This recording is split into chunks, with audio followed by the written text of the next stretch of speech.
ሰላም ሰላም እንደምን አላችሁ ውድ የቻናላችን ቤተሰቦች። ዛሬ የመጣሁት በአማራ ክልል በስራ ላይ የዋለውንና ብዙዎችን እያነጋገረ የሚገኘውን አዲሱን የገጠር መሬት አስተዳደርና አጠቃቀም አዋጅ ቁጥር 310 2018 ምን እንደሚመስል በጥልቀት እነግራችኋለሁኝ። ቻናሉን ሰብስክራይብ እንዲሁም ቪዲዮውን ላይክ፣ ሼር በማድረግ ሌሎችን በማጋራት ብዙዎች ይጠቀሙበት ዘንድ ይህንን መረጃ ሸር ላይክ በማድረግ ቤተሰብ መሆን ትችላላችሁ። ይህ አዋጅ ቀደም ሲል የነበረውንና ለ10 ዓመታት ያህል ሲሰራበት የቆየውን የክልሉን አዋጅ ቁጥር 252 2009 ሙሉ በሙሉ በመሻር የተተካ አዲስ የህግ ማዕቀፍ የመሬት አስተዳደር የህግ ማዕቀፍ ነው። የአማራ ክልል መንግስት ለምን አዲስ አዋጅ ማውጣቱን አስፈለገ ለሚለው ጥያቄ የሚሰጠው ምላሽ አሮጌው ህግ ከዘመኑ የኢኮኖሚ ፍላጎትና ከፌዴራል ህጎች ጋር ባለመጣጣሙ አርሶ አደሩንና ኢንቨስተሩን አስሮ ይዞ ነበር ይላል አዋጁ። ይህ አዲሱ አዋጅ ከመጋቢት 25 ቀን 2018 ዓ.ም ጀምሮ በይፋ መጽናቱን ተከትሎ በክልሉ የገጠር መሬት አስተዳደር ላይ አዲስ ምዕራፍ ተተክቷል ተብሎ ታምኖበታል። ይህ ትንታኔ ዋና በዛሬ ቪዲዮአችን የምነግራችሁ ይህ ትንታኔ ዋና ዓላማው አዋጁ ይዟቸው የመጣውን መሰረታዊ ለውጦችና በአርሶ አደሩ ህይወት ላይ የሚኖረውን እንድምታ መሰረት በማድረግ መረጃዎቹን እንድታውቋቸውና ማወቅ ለሚፈልጉም ደግሞ እንድታጋሯቸው ለማድረግ ነው። ቀጥታ ወደ ዛሬው ጥልቅ የሆነ የአዋጅ ቁጥሩን በመጥቀስ የመሬት አስተዳደር የወጣውን አዲሱን መመሪያ ነግራችኋለሁኝ። ቀጥታ ወደ እሱ እንለፍ።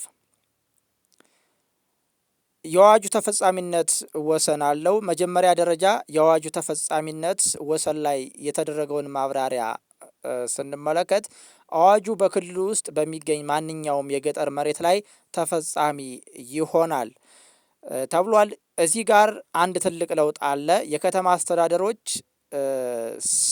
ስር ሆነው የገጠር ይዞታ ያላቸው ቀበሌዎች በዚህ ህግ እንዲመሩ መደረጉ አንዱ ትልቅ ለውጥ መሆኑ ተመላክቷል። ይህም የቀድሞውን ግራ መጋባት ይፈታል ተብሎ ይታመናል። ሌላው ትኩረት የሚስበው ወደ ከተማ ወሰን ገብተው ነገር ግን ርክክብ ያልተፈጸመባቸው መሬቶች አሁንም በገጠር መሬት ህጉ መጠበቃቸው ለአርሶ አደሩ ትልቅ የህግ ዋስትና መሆኑ ተገልጿል። ሌላኛው የመሬት ማግኘት መብትም የተቀመጠ አለ። መሬት ማግኘት እንደ አንድ ሰብአዊና ኢኮኖሚያዊ መብት በአዋጁ ተቀምጧል። ማንኛውም እድሜ ከ18 ዓመት የሞላውና በግብርና መኖር የሚፈልግ የክልሉ ነዋሪ መሬት የማግኘት መብቱ ተረጋግጧል ይላል አዋጁ። ለተጋላጭ ወገኖች የሰጠው ልዩ ትኩረትም የሚደንቅ ነው። ወላጅ የሌላቸው ህጻናት፣ የአካል ጉዳተኞችና ሴቶች መሬት በማግኘት ረገድ የቅድሚያ መብት ተሰጧቸዋል ተብሏል በአዲሱ አዋጅ ላይ። ለአርሶ አደሩ የተሰጠው የመሬት አጠቃቀም መብት ሌላኛው የጊዜ ገደብ የሌለው ወይም ለዘላለም መሆኑ ገበሬው በመሬቱ ላይ በልበ ሙሉነት እንዲሰራ አድርጎታል ተብሏል። ሌላኛው የይዞታ ዝውውርና የኢኮኖሚ ነጻነትንም አብሮ ያካተተ ነው ተብሏል። ወደ ይዞታ ዝውውር ስንመጣ አዋጁ እጅግ ሰፋ ያሉ የኢኮኖሚ ነጻነቶችን ይዞ ብቅ ብሏል ተብሏል። በተለይ በኪራይ ዘርፍ ላይ የታዩ ለውጦች ለየት ያሉ ናቸው። አርሶ አደሩ መሬትን ለቋሚ ተክል ልማት እስከ 30 ዓመት ለሰብል ደግሞ እስከ 10 ዓመት ማከራየት እንደሚችል ነው መብት የተቀመጠለት። ለረጅም ጊዜ ኢንቨስትመንትን ለማሳለጥ በር የሚከፍት መሆኑም በዚህ ላይ ተመላክቷል። አረጋውያንና አቅመ ደካሞች መሬታቸውን ሙሉ በሙሉ ማከራየት መቻላቸው ደግሞ ጉልበት በሌላቸው ጊዜ መሬታቸው እንዳይሸረሸርና ገቢ እንዲያገኝላቸው ይረዳቸዋልም ተብሏል። የውርስ መብትን በተመለከተም የቀድሞው ገደብ ተነስቷል ተብሏል። አሁን ደግሞ ማንኛውም ሰው የመንግስት ሰራተኛም ቢሆን በፍትሐ ብሔር ህግ መሰረት የገጠር መሬት መውረስ ይችላል። አዲሱ ይህ ህግ ነው በተለይ የተጨመረው አዲሱ ህግ ይህ ነው። ልድገምላችሁ። የውርስ መብትን በተመለከተ የተጨመረው አዲሱ መመሪያ ማንኛውም ሰው የመንግስት ሰራተኛም ቢሆን በፍትሐ ብሔር ህግ መሰረት የገጠር መሬት መውረስ ይችላል ተብሏል።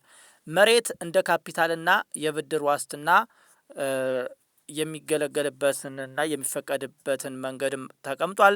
ምናልባትም የዚህ አዋጅ ታሪካዊ ነጥብ መሬትን ለብድር ዋስትና ማስያዝ መፍቀዱ አንደኛው ነው ማለት ነው። ስለዚህ መሬታችሁን ለብድር ዋስትና መዋል ትችላላችሁ ተፈቅዷል ማለት ነው። አርሶ አደሩ የመጠቀም መብቱን ለባንኮች ዋስትና በማስያዝ ብድር ማግኘት ይችላል ይላል። ከዚህ በፊትም ምናልባት በህጉ ውስጥ ላይካተት ቢችልም ይህ ሁኔታ በተለያዩ የባንክ የአክሲዮን ቁጠባዎች ላይ ሲደረግ የነበረ ነው። ይህም አጽንኦት ተሰጥቶታል ማለት ነው። መብት ተሰጥቶታል። ይህ አሰራር አርሶ አደሩ ካፒታል አግኝቶ ግብርናውን እንዲያዘምን የሚረዳ ነው ተብሏል። ብድሩን ካልከፈለ መሬቱ ለ10 ዓመታት ላበዳሪው መጋለጡ ግን ጥንቃቄ የሚፈልግ ጉዳይ ነው። ብድሩን ካልመለሰ ለ10 ዓመት ያህል ላበዳሪው መገልገያነት ይሆናል ለሚለው መሬቱ ማለት ነው።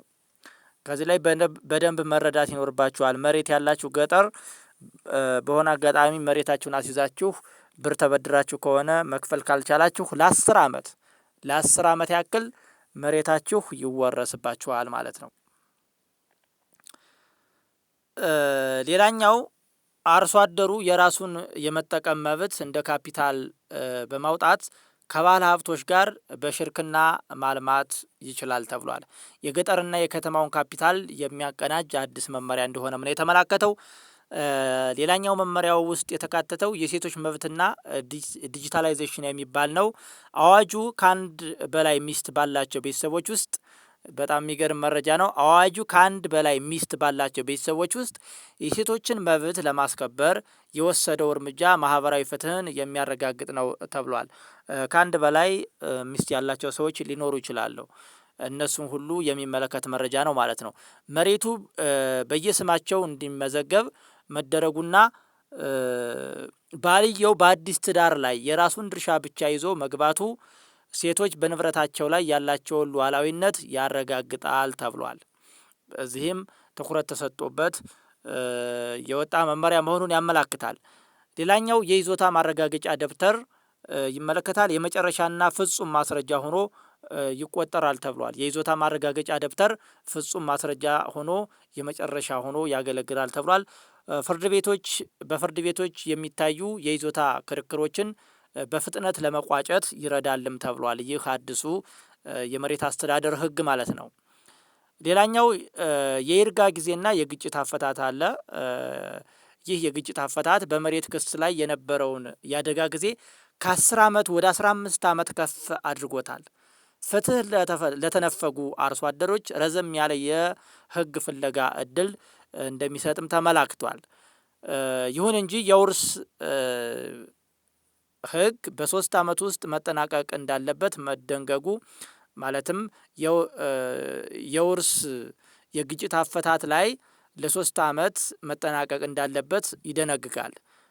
የቆዩና የሻገቱ የውርስ ክርክሮች ማህበራዊ ሰላምን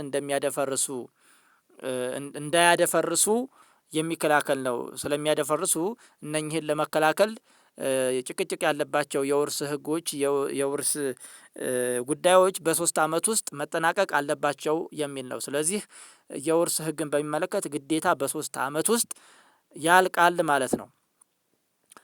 ሌላኛው መብት ብቻ ሳይሆን ግዴታዎችም በአዋጁ ጎልተው ታይተዋል።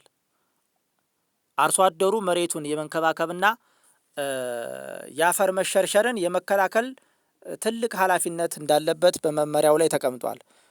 ይህም የሚሆነው የእርከን ስራዎች እንዲሁም ሌሎችም ሊኖሩ ይችላሉ። ይህ ያው የተቀመጠ ነው።